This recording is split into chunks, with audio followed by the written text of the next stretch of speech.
Hello दोस्तों, मैं आपका अपना दोस्त जीतेश आपके अपने चैनल जीत हिस्ट्री इंडिया में आप सभी का फिर से स्वागत करता हूं। आज का मेरा टॉपिक है वर्ल्ड हिस्ट्री। वर्ल्ड हिस्ट्री का सबसे महत्वपूर्ण टॉपिक है फ्रांसीसी क्रांति। इस क्रांति ने पूरे यूरोप में एक क्रांति का दौर लाया और इस क्रांति से भारत में भी एक क्रांति की लहर आई। तो इस क्रांति संबंधित जितने भी क्वेश्चन है वो सभी आपको इस वीडियो में मिलेंगे। लेकिन क्रांति क्यों हुई, क्या कारण था, पहले हम उसको जानते हैं और फिर हम क्वेश्चनों को लेते हैं। तो सबसे पहले हम उस चीज़ को देखते हैं। जो फ्रांसीसी क्रांति, कोई भी क्रांति होती है अचानक नहीं होती, उसके पीछे राजा या शासन का निरंकुशवाद शासन होता है। तो ऐसे ही फ्रांस में चल रहा था। फ्रांस में राजा जो लुई 14 था, उसने सबसे बड़ी बात ये थी कि उस जो महल था, पेरिस में जो महल था, और उसके स्थान पर उसने एक दूसरा महल बनवाया, वर्साय का महल। किसने? लुई 14 ने। तो वर्साय का महल बनवाने के बाद उसमें इतना खर्च हुआ कि उस पर काफ़ी कर्जा हो गया। चलो ये भी बात कोई ठीक है, चलो उसने महल बनवाया, लेकिन उसने महल राजा और जनता के बीच उससे दूरी बढ़ गई। किसके? राजा और जनता के बीच, कि जनता अपनी समस्याओं को राजा तक नहीं पहुंचा पा रही थी। तो सबसे बड़ा रीज़न ये भी था कि वर्साय का महल, और वहाँ पर ये था कि यूरोप में या पहले फ्रांस में राजा को ईश्वर मानते थे, राजा को ईश्वर का प्रतिनिधि मानते। यहाँ तक कि लुई 14 ने कहा था, मैं ही राज हूँ, मेरे शब्द ही कानून है। ये आपसे पूछता है ये किस व्यक्ति का स्टेटमेंट है कि मैं ही राज हूँ और मेरे शब्द ही कानून है। किसने कहा? लुई 14 ने।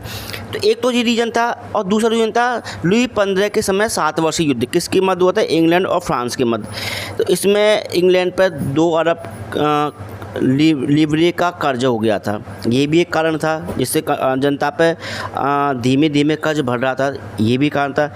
एक लुई 16 ने अमेरिकी स्वतंत्रता संग्राम में इंग्लैंड से बदला लेने के लिए, अपने फादर का, पिता का, दादा का अपमान का बदला लेने के लिए अमेरिकी स्वतंत्रता संग्राम में साथ दिया, जिसकी वजह से उस पर 10 अरब लिवरे का और कर्ज हो गया। तो ये भी एक कारण था जिससे उसकी आर्थिक स्थिति खराब हो गई, और जिससे उसने फ्रांस में कर लगाने के नए प्रस्ताव रखे, और जिससे जनता पहले से ही कर्ज में डूबी थी उस पर और कर्ज लगाने का प्रस्ताव लगा। ये थी स्थिति।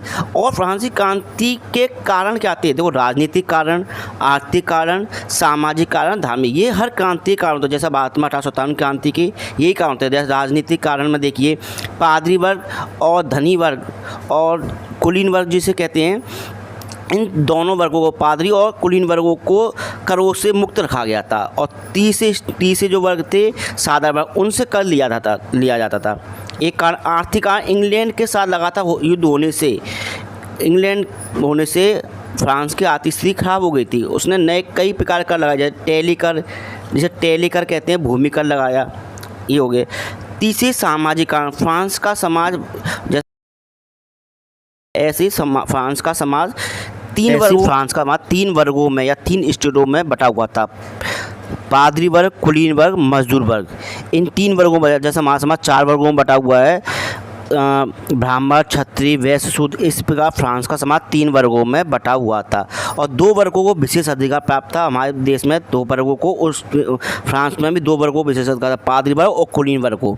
चौथा कारण था धार्मिक कारण। पादरियों को धर्म के नाम पर साधारण वर्ग या किसान वर्गों से टाइट नामक धार्मिक कर लेने का अधिकार था, जो आय का 1/10 भाग था। जिससे पादरियों पर इतनी आय हो गई थी कि वो राजा को कर देते थे, जिससे वो शासन के फैसलों में हस्तक्षेप करने लगे। ये तो हो गए 4 कारण। और तत्कालीन कारण था, जब स्टेट जनरल की जब बैठक होती है 5 मई 1789 ईस्वी को, उस स्टेट का तत्कालीन कारण था। तो अब हम अपने क्वेश्चनों के माध्यम से अब आपको सीधी डिटेल बताएंगे, और जिसे आप समझिए।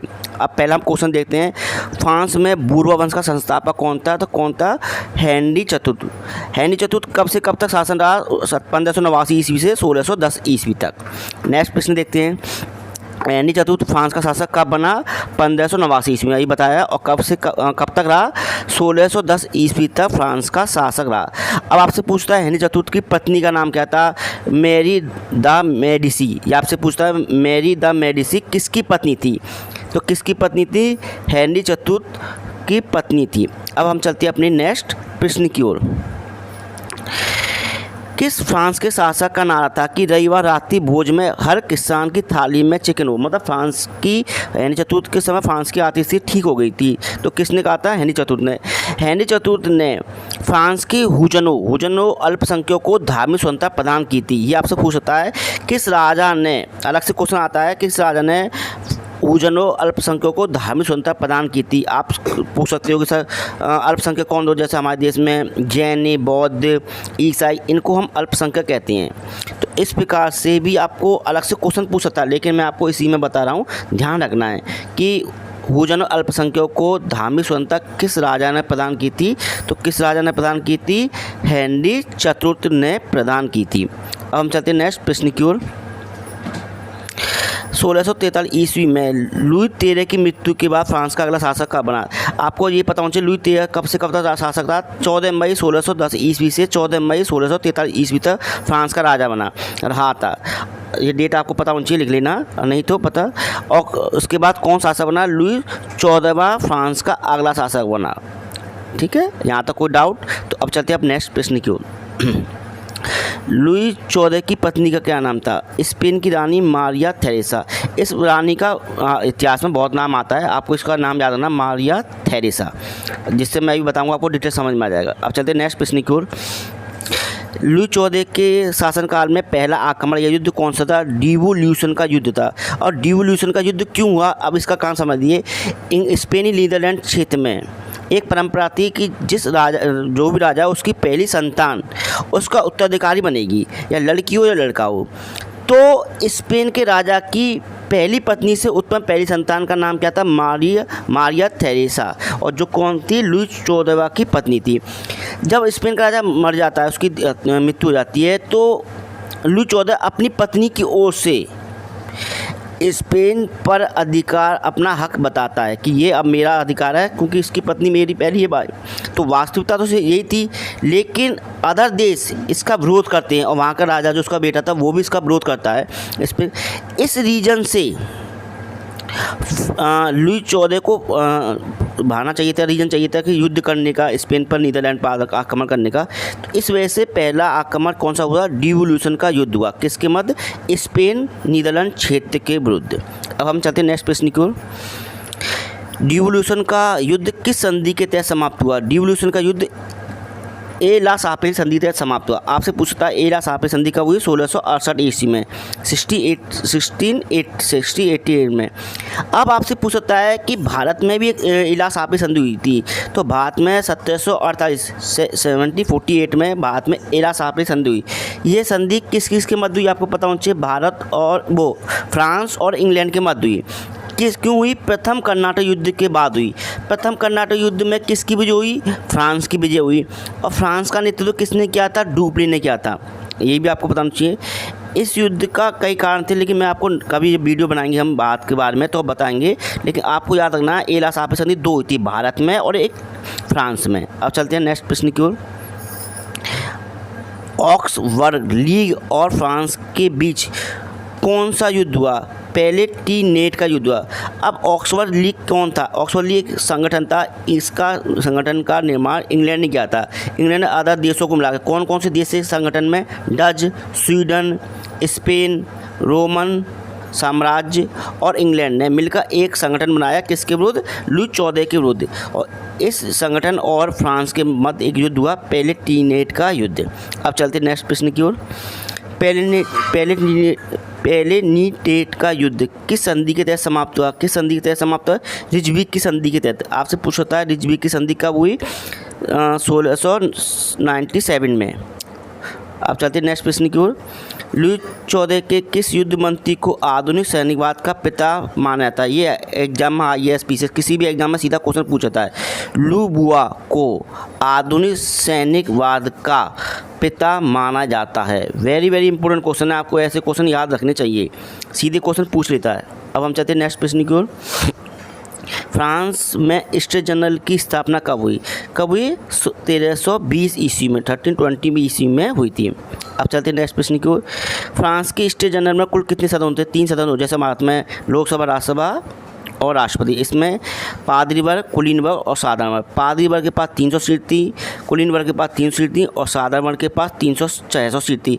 लेकिन जो अधिकार थे कुलीन वर्गों पर अधिकार थे, पादरी वर्ग पर अधिकार थे, लेकिन साधारण वर्ग पर अधिकार नहीं थे वोट देने के। मैं आपको आगे बताऊंगा नेक्स्ट प्रश्न में। लुई 16वां ने अपने राज्य की आर्थिक स्थिति को ठीक करने के लिए सबसे पहले अपना वित्त मंत्री किसको बनाया? तो आपसे पूछता है कि लुई 16 का पहला वित्त मंत्री कौन था जिससे उसने अपनी राज्य की आर्थिक स्थिति ठीक करने के लिए अपना फाइनेंस मंत्री बनाया? ये भी क्वेश्चन पूछता है टूरगो को।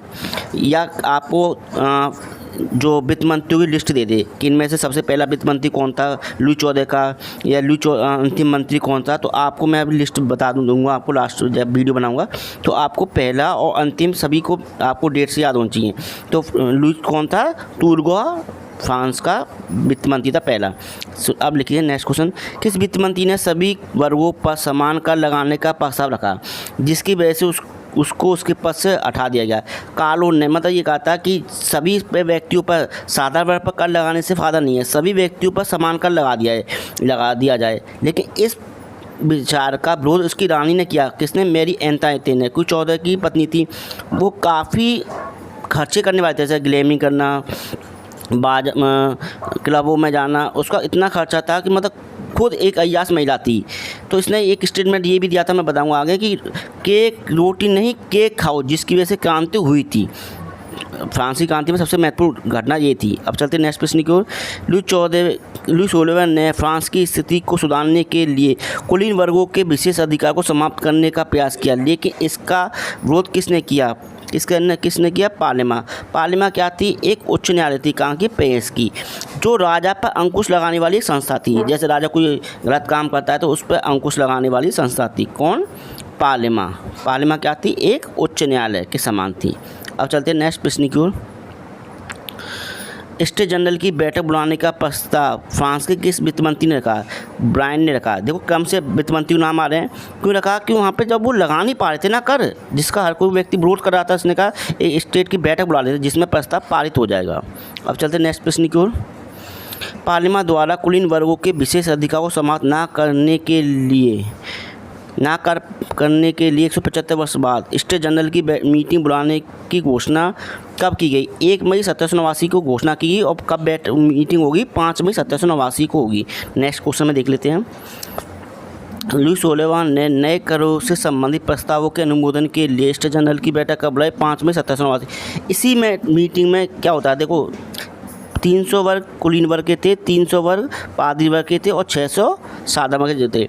तो अब सबसे बड़ी समस्या थी कि 300 लोग पादरी वर्ग के बैठे, 300 कुलीन वर्ग, लेकिन 600 लोग जो जिसके पास वोट थे, 600 वोट थे, उन्हें बैठने तक का अधिकार नहीं था। सबसे बड़ी बात थी। तो पीछे 300 वहाँ खड़े हुए, 300 वहाँ खड़े हुए।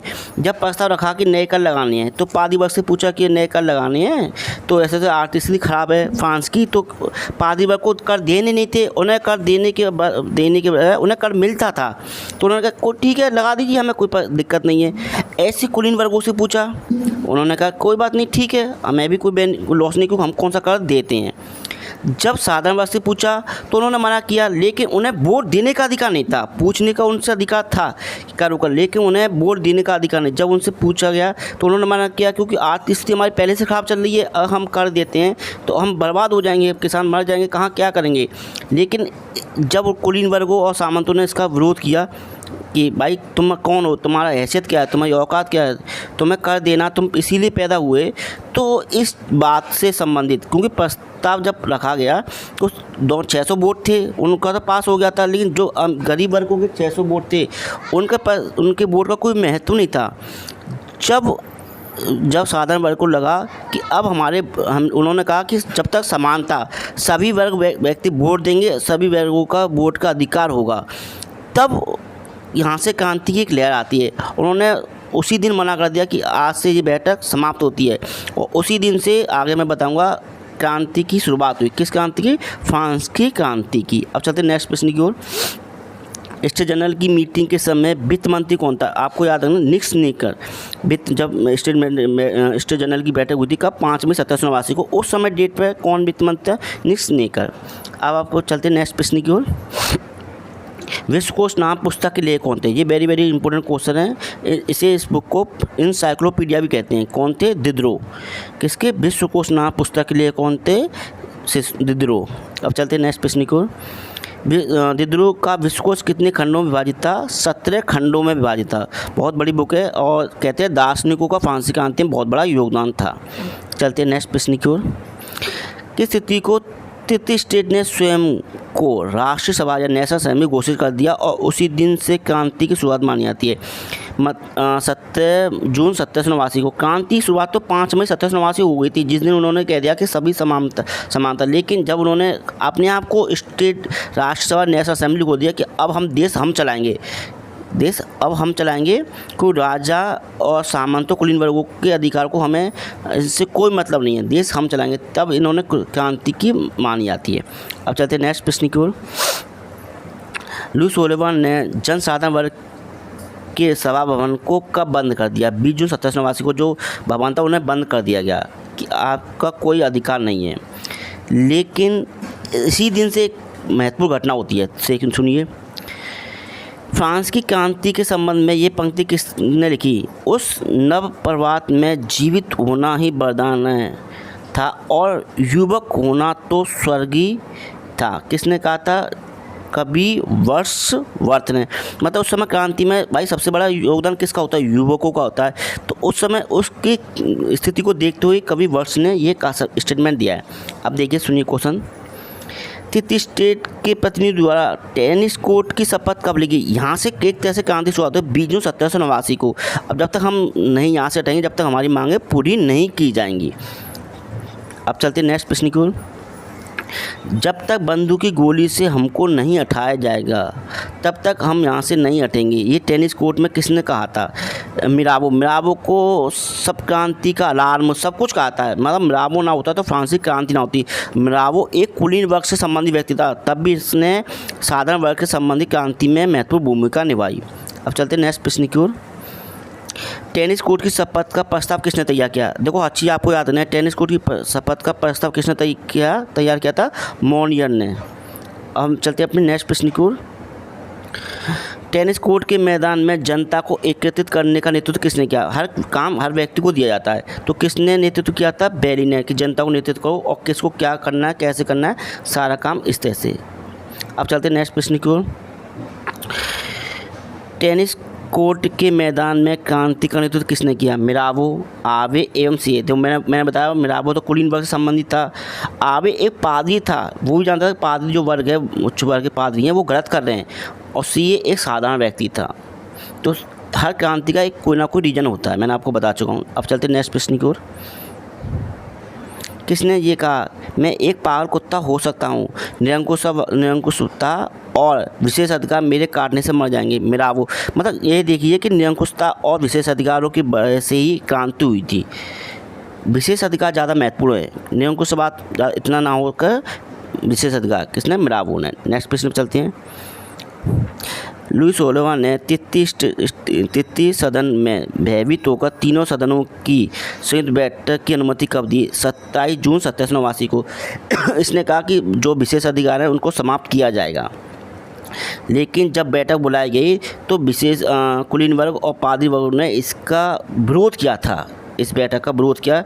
लेकिन विरोध करने के बाद जो रात में मीटिंग होती है, मैं आपको बताता हूँ, लेकिन बाद में इसको दोबारा बैठक बुलाई जाएगी, उसमें ये प्रस्ताव रखा जाएगा इनके समाप्त करने का। अब चलते हैं नेक्स्ट प्रश्न की ओर। लुईस ओलिवर के बारे में किसने कहा कि यदि शायद ही कोई शंका है कि अगर इस समय राजगद्दी पर कोई हेनरी चतुर्थ और लुई 14वां होते तो फ्रांस में घटना कुछ दूसरे रूप में होती। किसने कहा? जॉर्ज लीफब्रे ने कहा था। ये बहुत बड़ा स्टेटमेंट है। Next question. किस तिथि को राष्ट्रसभा ने स्वयं को संविधान सभा घोषित किया? 9 जुलाई 1789 को। इसने कहा अब संविधान हमें, सब कुछ हमें बनाना है, जनता के लिए बनाना है। लेकिन उन्होंने भी जो बनाया था वो सही तरीके से नहीं बना पाए थे। मैं आपको बताऊँगा आगे वाली वीडियो में, ठीक है। 9 जुलाई 1789 ईस्वी को। अब चलते हैं नेक्स्ट प्रश्न की ओर। किस स्थिति को सम्राट ने वित्त मंत्री निकर को उसके पद से निष्कासित कर दिया? 11 जुलाई 1789 को। इसने ये कहा था कि अगर जनता चाहती है कि सभी व्यक्तियों को सम्मान कर दिया जाए, सभी व्यक्तियों की विशेषता समाप्त कर दिया तो कर दीजिए, कोई दिक्कत नहीं है, लेकिन इसने इसको पद से हटा दिया और इसने भी क्रांति की ओर से लड़ाई की। ठीक है, अब चलते नेक्स्ट प्रश्न की ओर। फ्रांस की जनता ने बास्तिल की जेल पर कब आक्रमण किया? ये आपको डेट क्वेश्चन याद रखना, 14 जुलाई 1789 को बास्तिल की जो किला था, जेल थी, ये घटना थी, ये अफवाह की वजह से घटना घटी है। मैं आपको बताऊंगा कैसी अफवाह थी, बहुत बड़ी बात है, 14 जुलाई 1789 को। नेक्स्ट प्रश्न पर चलते हैं। फ्रांसीसी नायक लफायते ने अंग्रेज नायक टॉम पाइने को बास्तिल की चाबी किससे प्रेरित करने हेतु दी थी? जॉर्ज वॉशिंगटन को। जॉर्ज वॉशिंगटन कौन सा? संयुक्त राज्य अमेरिका के प्रथम राष्ट्रपति थे, ये आपको पता होना चाहिए। अब चलते हैं नेक्स्ट प्रश्न की ओर। डिमोल्यूशन ऑफ द बास्तिल नामक चित्र किसने बनाया था? वेरी वेरी इंपॉर्टेंट क्वेश्चन है, ये एग्जाम में कई बार आता है, बड़े बड़े एग्जाम में आता है, SSC, CGL, PCS, इनमें उबरे रोवेन ने चित्र बनाया था। अब चलते हैं नेक्स्ट प्रश्न की ओर। संविधान में फ्रांसीसी जनता के लिए 10 मौलिक अधिकार की घोषणा कब की गई थी? या 10 मौलिक अधिकार मान लिया, मौलिक अधिकार की घोषणा कब की गई थी? 27 जुलाई 1789 को संविधान में फ्रांसीसी जनता के लिए 10 मौलिक अधिकारों की घोषणा की गई थी। अब हम चलते हैं अपने नेक्स्ट प्रश्न की ओर। किस स्थिति को संविधान सभा द्वारा सामंती वर्ग तथा विशेष अधिकारों को समाप्त कर दिया? मैंने कहा था उस दिन बैठक बुलाई थी लेकिन समाप्त नहीं हो पाए थे। 4 अगस्त 1789 को मजबूरी में राजा को समाप्त करने पड़े। उस दिन डेट को बुलाए थे रात को, तो जनता पादरी वर्ग, कुलीन वर्गों ने उनकी प्रस्ताव को समाप्त कर रोक दिया। तो 4 अगस्त 1789 को सामंत वर्ग तथा कुलीन वर्गों के विशेष अधिकार को समाप्त किया गया। डेट याद रखें, 4 अगस्त 1789 को। अब चलते नेक्स्ट प्रश्न की ओर। किसने ये कहा था कि शायद मैं भी त्यागपत्र दे सकता? लुई 14 ने, क्योंकि भाई राजा त्यागपत्र नहीं दे सकता, मजबूरी थी उसकी। अब चलते हैं नेक्स्ट प्रश्न की ओर। मानव और नागरिक अधिकार की घोषणा राष्ट्रीय सभा ने कब कर दी, जिसके अनुसार कानून की दृष्टि सभी व्यक्ति समान हो गए? 27 अगस्त 1789 को घोषणा की, जिसके माध्यम से सभी व्यक्ति समान हो गए, राजा हो, पादरी वर्ग हो, किसान वर्ग हो, सभी व्यक्ति समान हो गए।